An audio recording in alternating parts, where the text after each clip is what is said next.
Yes, you're on. Brilliant. Okay, so let me just rearrange that a sec.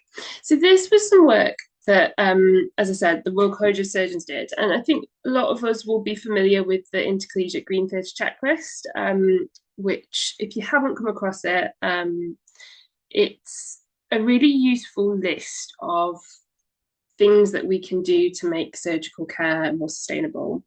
And it was designed in a way that you can run through it at the start of, for example, every theatre list or once a week or something, but as long as it's being done regularly, so you can kind of check in and check that you're progressing with those goals. So this was an amazing piece of work that the College of Surgeons did. But they found that even though it was quite sort of simplified and checklist put into a checklist, they were finding that people were struggling to know where to start and engagement wasn't quite what they hoped.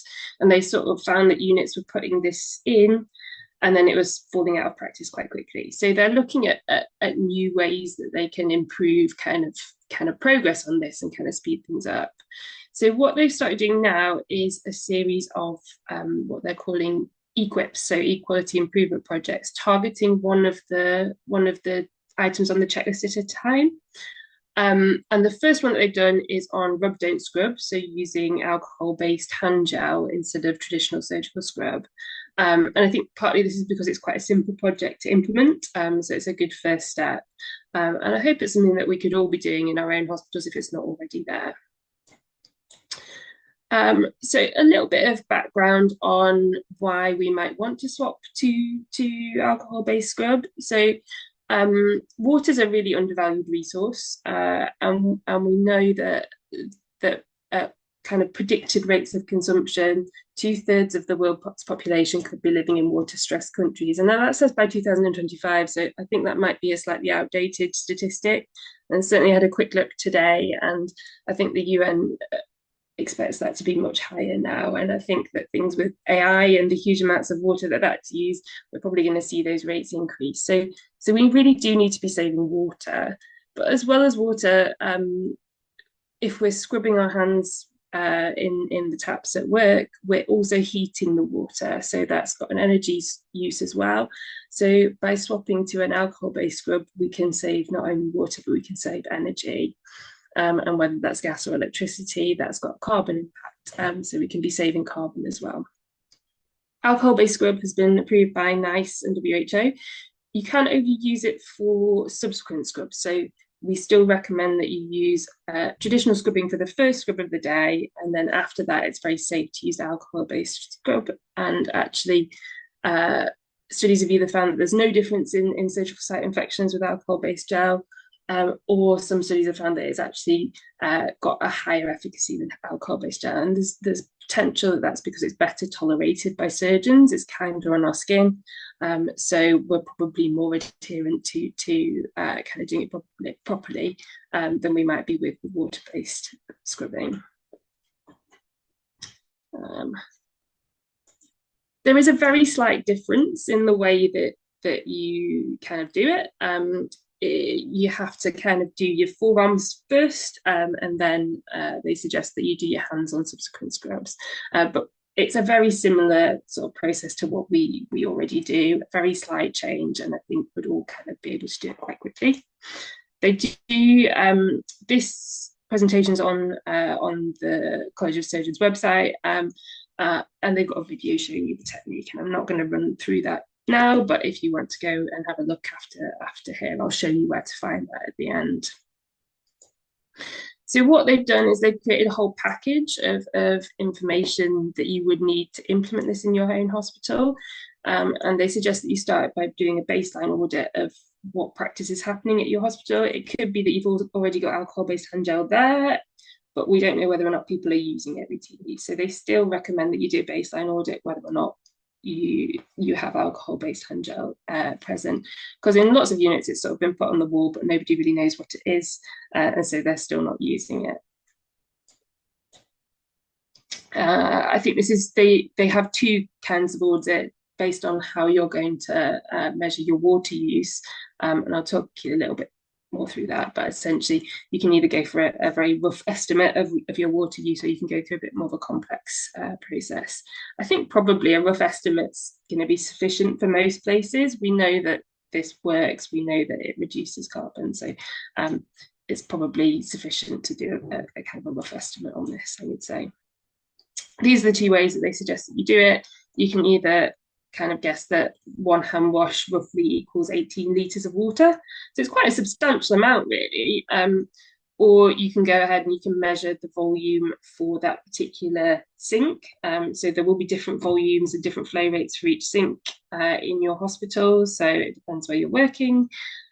So one suggestion is that you can put a sort of a standard plug in the sink and measure the water. You could put a bowl in there and measure the amount of water, or you can do some complex maths and figure out the flow rate over time and then time the amount of time that people are washing their hands for each time.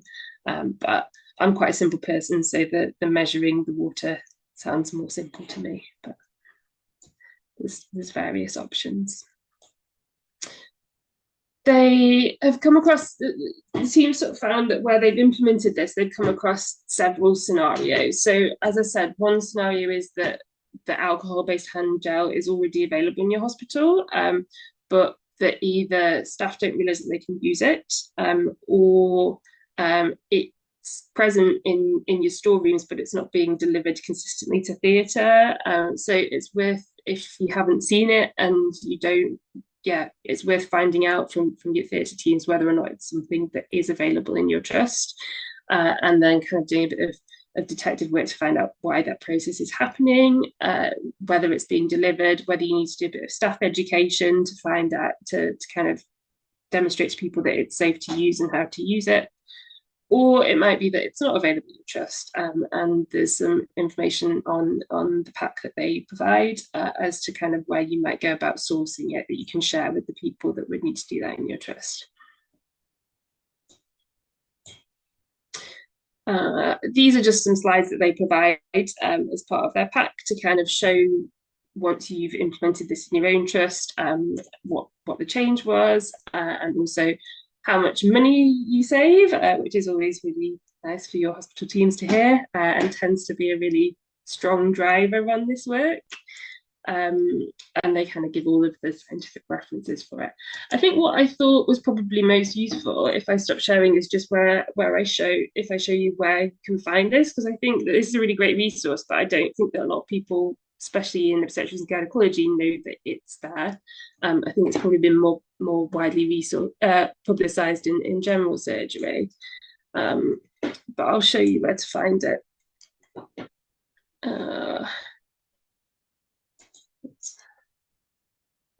Let me just find. Let's try that.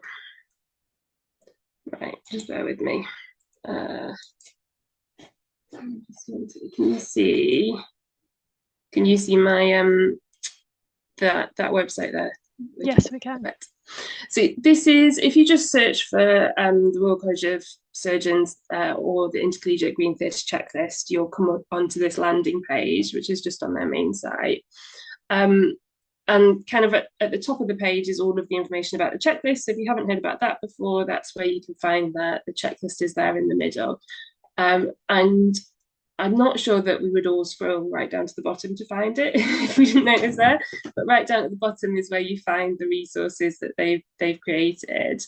And these are the things that they give you. So the first resource they call an information leaflet, but that's really kind of the chunky bit of kind of how you go about doing this. You get, loads quickly, you get a bit of background talking about why this is important. You get kind of exactly how you would go about implementing this in your hospital in the middle, and kind of how you measure it. And I think it's pretty kind of succinct, but it gives you all of the information that you need. So that's where you would start. And then, hang